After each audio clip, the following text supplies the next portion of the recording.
अल्लाह मक्के में आज मक्का मुकर्रमा में गूंज होगी, लब्बैक अल्लाहुम्मा लब्बैक लब्बैक ला शरीक लक लब्बैक इन्नल हम्दा वन निअमता लक वल मुल्क ला शरीक लक।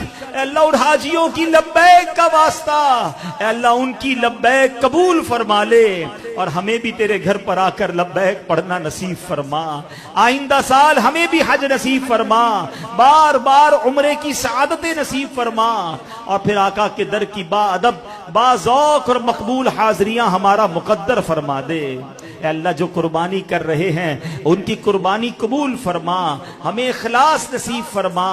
ए रब्बे करीम, बड़ी मुबारक घड़ियां हैं, मांगने की घड़ियां हैं। ए रब्बे करीम, इन रातों में, इन सातों में हमारे आका मदीने वाले मुस्तफ़ा सल्लल्लाहु तआला अलैहि वसल्लम ने जो तुझसे मुबारक दुआएं मांगी, ए अल्लाह उन दुआओं में हमें हिस्सा अता फरमा।